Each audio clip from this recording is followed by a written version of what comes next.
Good morning, ladies. Today we are once again looking in the book of Matthew, chapter 24, at the Olivet Discourse. But before we do that, I just want to tell you that as I have been preparing for this lesson this week and begin to grasp the seriousness of it, I was so encouraged by a psalm that was talked about this last Sunday at church that just so put things in perspective for me. As you know, and I've said before, teaching and preparing for Bible study and then teaching it is a huge responsibility to me, and I want to make sure that I'm doing it right. And so from time to time, I become a little insecure about it. And this past Sunday, this psalm really spoke to my heart. It's Psalm 131. It's the shortest psalm in the Bible. It's only 3 verses. And it says, "My heart is not proud, Lord. My eyes are not haughty. I do not concern myself with great matters or things too wonderful for me. But I have calmed and quieted myself. I am like a weaned child with its mother. Like a weaned child, I am content. Israel, put your hope in the Lord, both now and forevermore." And as I left the church, I spoke to the pastor and just said, you've bloodied my toes as you stepped all over them today, because that passage really hit the nail on the head for me, because I think it's a matter of pride within myself that causes me to want to have all the answers. And this psalmist was telling me, well, you're not going to have all the answers. Hello, you're not God. And so great matters, things that are too wonderful, too lofty, too mysterious for my mind, I'm not going to be able to fully comprehend. And so it was a beautiful reminder that I need to just calm and quiet myself like a weaned child with its mother, and be content with what God has given me. And then, of course, that final verse, "Put your hope in the Lord, both now and forevermore." It was just such a comfort to me that I can just rest and be content and be satisfied with what the Lord has given me and the privilege He's given me to tackle some of these passages. And then the other thing that came to my mind as I was preparing was just that phrase that Jesus said in John 8:32, "Then you will know the truth, and the truth will set you free."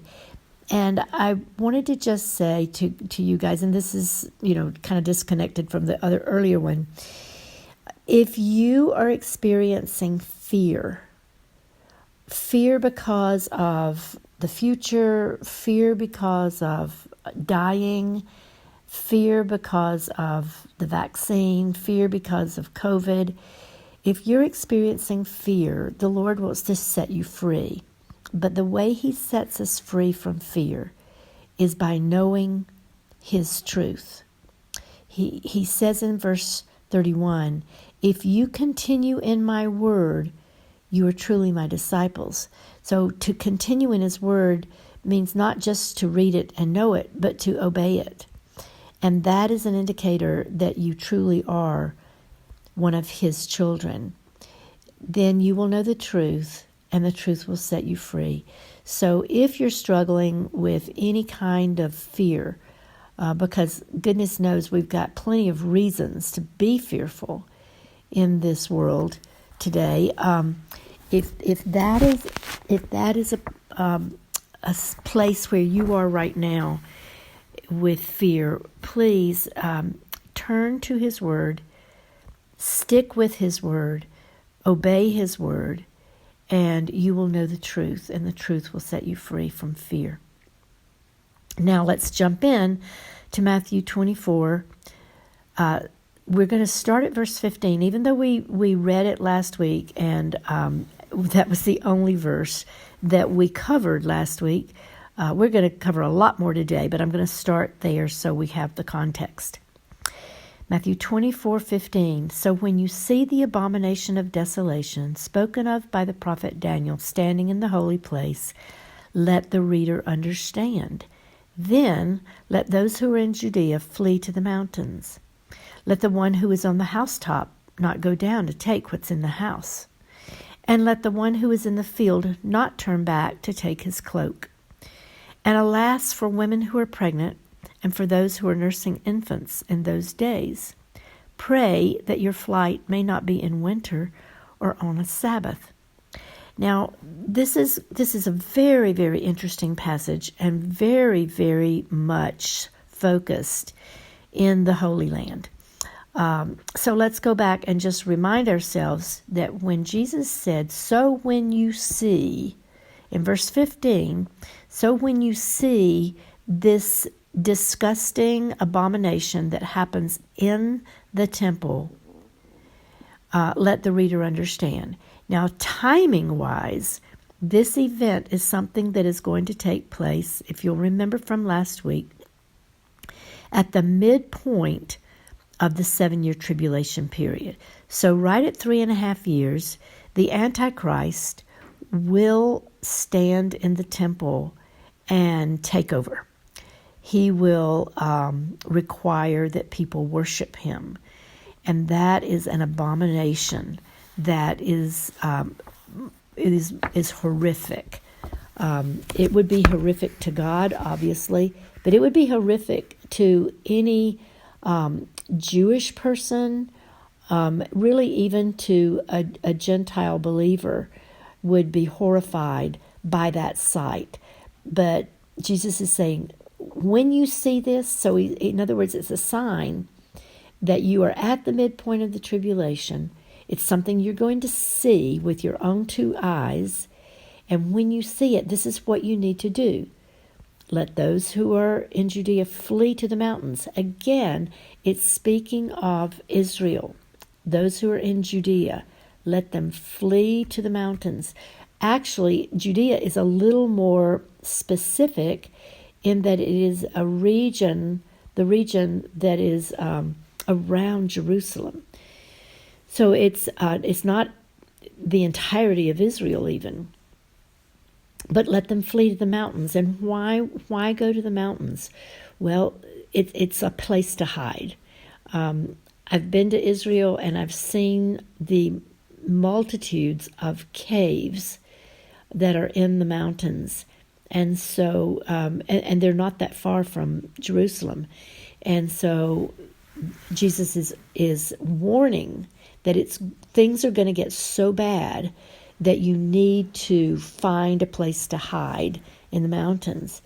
And it says, let the one on the housetop not go down and take what's in his house. Let the one who's in the field not turn back to take his cloak. In other words, you don't have time to pack. You don't have time to clean the house. You don't have time to do anything. Just run. As soon as this happens, just run. Run and hide. And he says it's just really too bad for pregnant and nursing mothers. And I don't even want to think about as a mother of a daughter who is currently pregnant.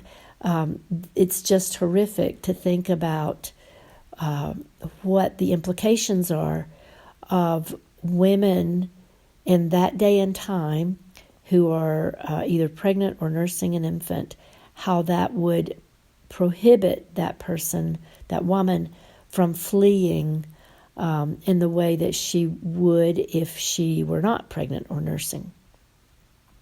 And then finally it says, pray that your flight may not be in winter. In the winter in Israel, there is so much rain. The rivers and streams are swollen and flooding, and it would prevent your escape, possibly. And it says, pray that your flight may not be on a Sabbath.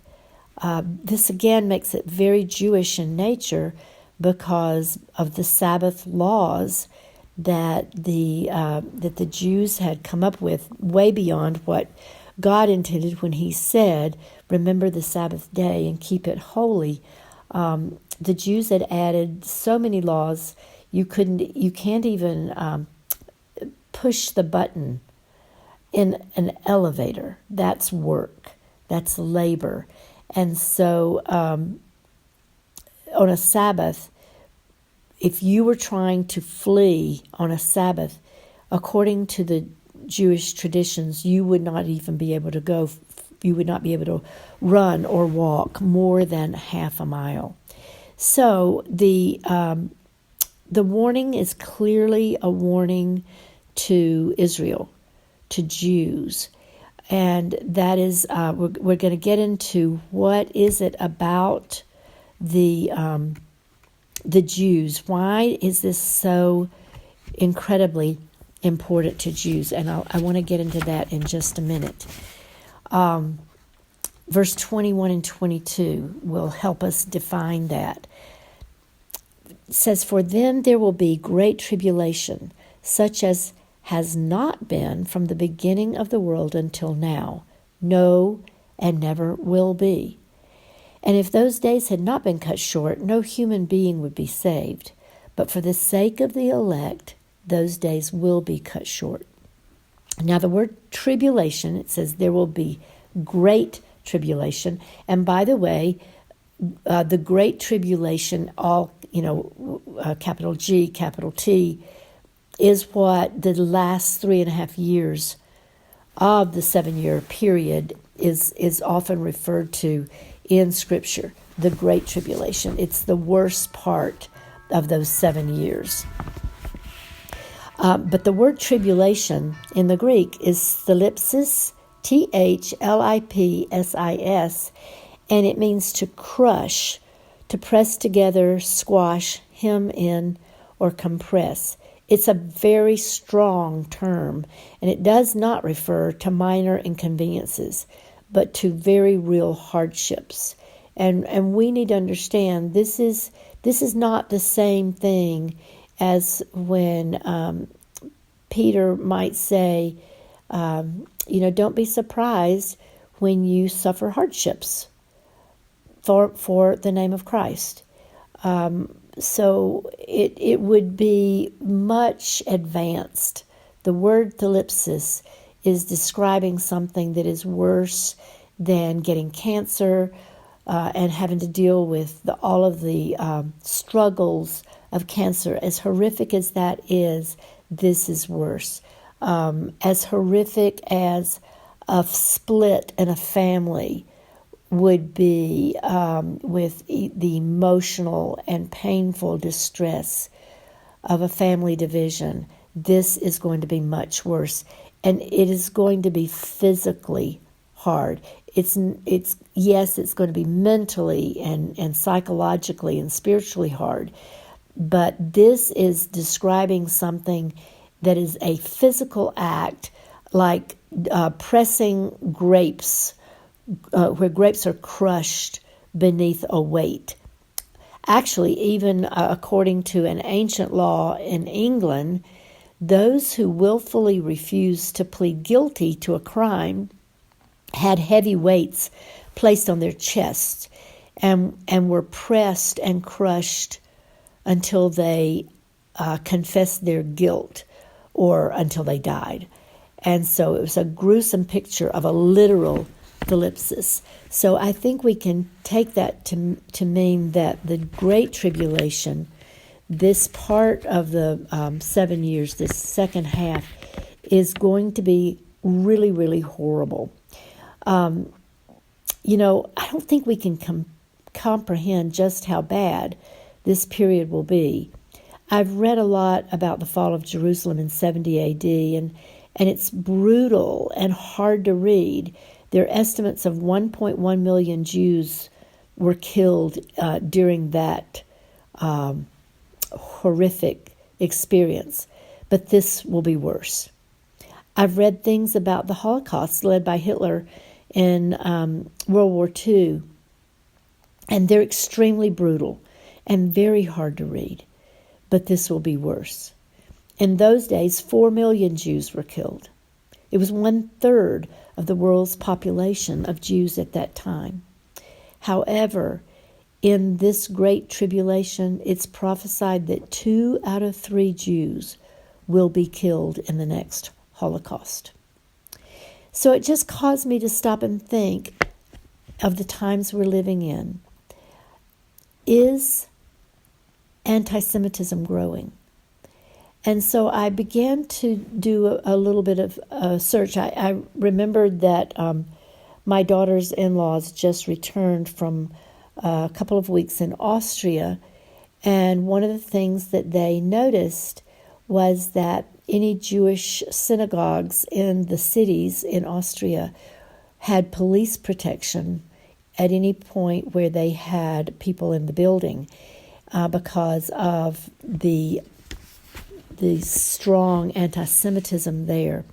So I Googled, is anti-Semitism growing today? That was my question. And here's a snippet from Joel Bernis in the website Jewish Voice. He quotes a news article by the AP that said the UK logged a record 1,382 hate crimes against Jews, an increase of 34% in the year 2020.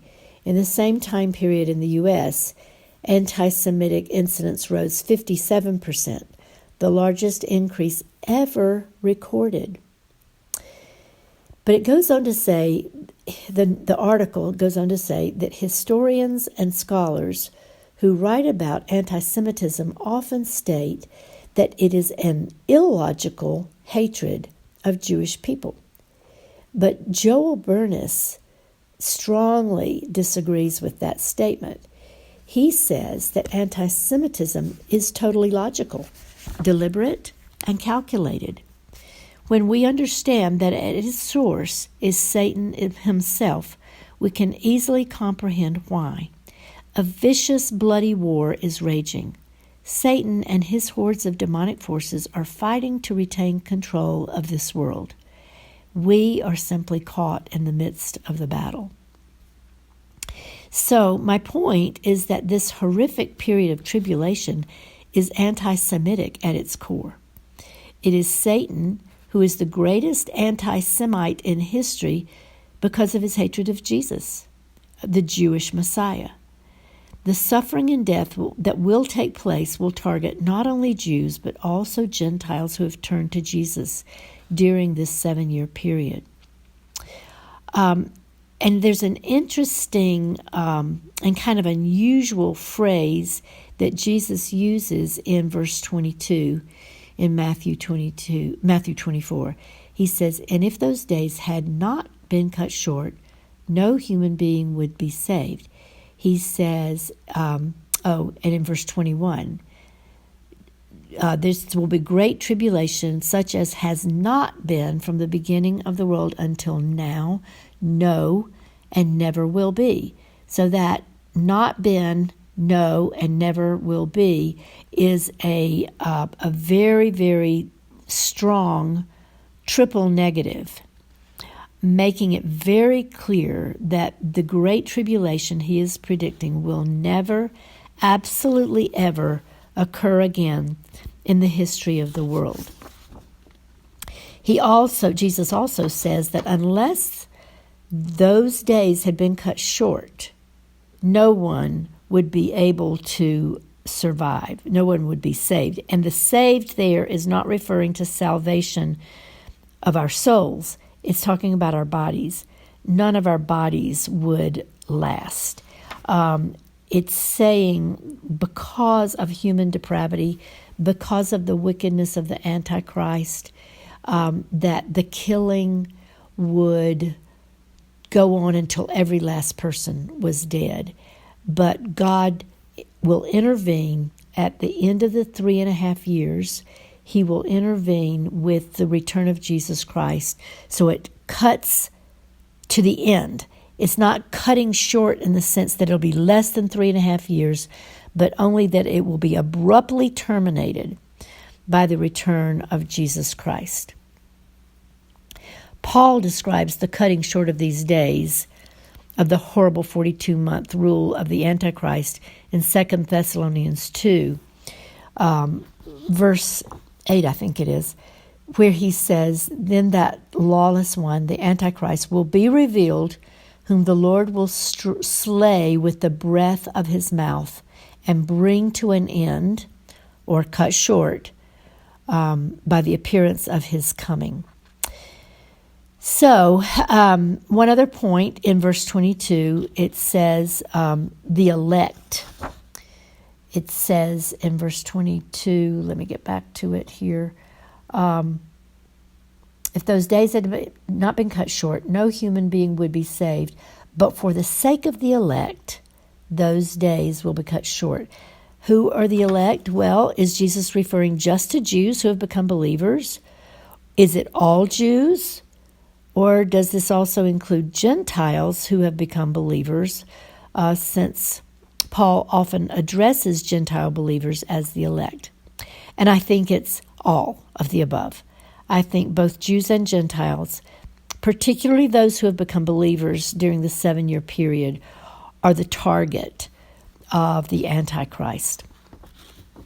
But I think we need to understand that all of this killing is by the hands of the Antichrist and his followers, yet it has been given to him by God. Just like the Roman soldiers and Jewish religious leaders who crucified Jesus they crucified Jesus according to God's plan. Yes, it was sin, but it was God's plan. So we have to accept the fact that all of this judgment is ultimately from God's hand. So think about this for a moment. When the Jewish leaders and Roman soldiers crucified Jesus, who was being judged? Jesus was being judged for my sins. He took the judgment that was rightly mine. So in this scenario, at the end of the end times, God is judging all those who rejected him, but many, many believers in Jesus the Messiah will also be killed as martyrs. All right, let's move ahead. 23 through 26. Then if anyone says to you, "Look, here is the Christ," or "There he is," don't believe it. For false Christs and false prophets will arise and perform great signs and wonders, so as to lead astray, if possible, even the elect. See, I have told you beforehand. So if they say to you, "Look, he is in the wilderness," do not go out. If they say, "Look, he is in inner rooms," do not believe it. Now, okay, there's several points I want to make here. But first of all, about false prophets.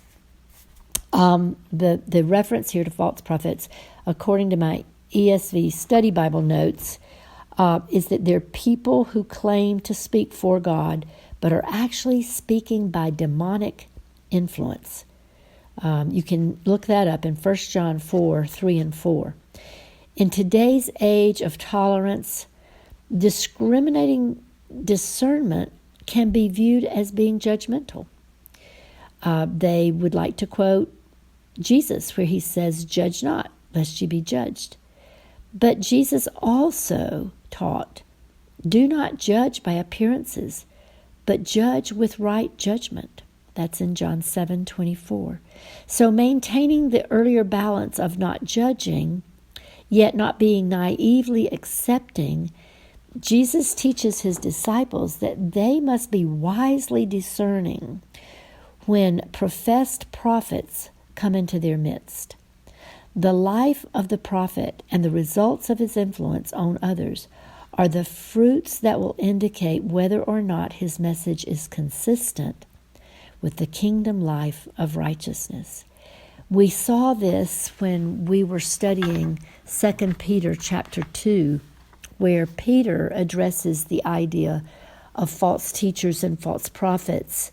And he clearly kind of netted it down to two things to look for. If there's a false teacher or false prophet in your midst, look at their life. Number one, are they fleecing people for money? Are they teaching something that they want you to pay money for? So that is a big key. Another thing is look at their lifestyle. Are they morally pure? Is their life free of immorality and sin? And finally, does what they say line up with what they do in all areas of their life? And if it doesn't, they're false, and you don't want to listen to them. But the other thing I find interesting in that passage is that so many times he says, do not believe. Do not believe. I have told you beforehand, do not believe. And so, we're so accustomed to reading the Bible and seeing the number of times that God is urging us to believe in the Lord Jesus Christ and you will be saved. But he's saying, don't believe this one. If somebody tries to tell you that they are Jesus and they've returned, or that they've seen Jesus and he's returned but he's hiding in a room somewhere, don't believe it, because verse 27 is going to tell us there is going to be no way we could miss Jesus' second coming. It is going to be so visible to all people, saved or unsaved, that there's no way we could be confused. We should not be tricked by anyone saying that he's hiding. Come see Jesus. He's hiding in this room over here, or he's hiding in this cave over here. When verse 27 tells us, and this is one of the teachings of Jesus that we need to know ahead of time. It says, for as the lightning comes from the east and shines as far as the west, so will be the coming of the Son of Man. So, in other words, it is going to be very, very visible, and there's no way that anybody will not see his return. We'll look at that again in a couple of verses for a couple of verses down. Now, the other thing that is right there in verse 28, wherever the corpse is, there the vultures will gather. And so the notes in my Bible says to not try to overinterpret this proverbial expression. It probably simply means that as there are so many dead bodies in the area of Judea, that the vultures will be visible from a great distance. The number of vultures circling in the air above Judea, and Christ's return in judgment will be visible. So just know that there's nothing really symbolic about that. It's just a fact. You'll be able to know that that's what's happening because of the number of vultures that are gathered in the air. You can see them from a distance. Then let's move on to verse 29 through 31. Immediately after the tribulation of those days, the sun will be darkened, and the moon will not give its light, and the stars will fall from heaven, and the powers of the heavens will be shaken. Then will appear in heaven the sign of the Son of Man, and then all the tribes of the earth will mourn, and they will see the Son of Man coming on clouds of heaven with power and great glory. And he will send out his angels with a loud trumpet call, and they will gather his elect from the four winds, from one end of heaven to the other. Now, remember I told you that verse 27 said that something about lightning that is going to shine from the east to the west. All right, that's going to be a visible thing that people will see when Jesus returns. And here it talks about darkness. What is happening here with the sun, the moon, and the stars falling from heaven is probably something like a gigantic meteor shower. In some way, God is going to turn the lights off. There will be no sun, no moon, no stars, nothing to provide light. It will be total darkness. Why? Well, you can't see lightning at noon on a clear day. Lightning is something that you see best in darkness. And so God's going to turn off the lights so that no person will miss the return of Jesus Christ. The light of his appearing is going to be so brilliant, and it will shine from east to west. You know, if we have lightning in the evening here in Montana, it's light, it's daylight in the other side of the world, in Australia or wherever. It's daylight, and so lightning would not show up. In this scenario, God makes it dark everywhere around the globe at the same time, so that the light of his appearing is going to be visible regardless of where you are on the planet. Okay? No longer will the sun rule the day and the night. Okay? So his appearing the sign of the Son of Man is his appearance. It's not like, okay, there's a sign and then his appearance. We already saw that the sign of the second half of the tribulation is seeing the abomination of desolation in the holy place. In this case, the sign of his appearing is his appearing. Verse 30. It tells us also that all the tribes of the earth will mourn, and they will see the Son of Man coming on the clouds of heaven with power and great glory. In other words, like we said earlier, everyone will see it at the same time,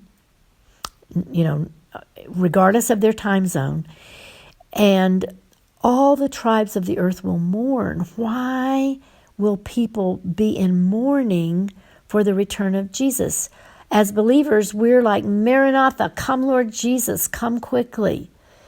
But those who have rejected him, the rebellious, have rejected him, and they are going to grieve and mourn because they finally realize that they were wrong. But it's too late. There is no more time for mercy. There's no more grace. He is here, and they missed out. It's very, very sad. He will come on clouds of heaven with power and great glory. Acts 1 tells us that the angels that accompanied Jesus when he returned to heaven, or they were there standing guard with the followers, they said, "Why do you stare off into heaven? This same Jesus will return in like manner." So with power and great glory on clouds of heaven. Verse 31, and he will send out his angels with a loud trumpet call, and they will gather his elect from the four winds, from one end of heaven to the other. That is so exciting to me. We have two different locations from which the angels will be gathering saved individuals. From the four winds, which would be all over the earth. These are people who are alive at the time of his return, who have placed their faith in Jesus Christ. These are people that were saved during the tribulation period, both Jews and Gentiles. So if you are a believer in the pre-tribulation rapture, the people that are saved during the tribulation are the ones that are being gathered from all over the planet for this event. The other perspective is if you believe in a mid-trib, well, not even a mid-trib, a post-trib rapture. These people are being gathered from, these are like you and me. If the tribulation were to start next week, then you and I would probably be alive. If we had not been martyred during that time period, we would be alive at the time of Jesus' return, and we would be gathered from the four winds, north, south, east, and west. But also they are gathering them from one end of heaven to the other. So the idea is that the angels are gathering all of our loved ones who died in the past, my parents, maybe your parents, loved ones who were followers of Jesus Christ would be gathered from one end of heaven to the other because they're in heaven now. And all people, all believers from all generations and all ages and times would be gathered together to celebrate this return of Jesus Christ and the initiation of the 1,000-year millennial reign of Christ on the earth. So there's a lot to comprehend. There's a lot to digest here.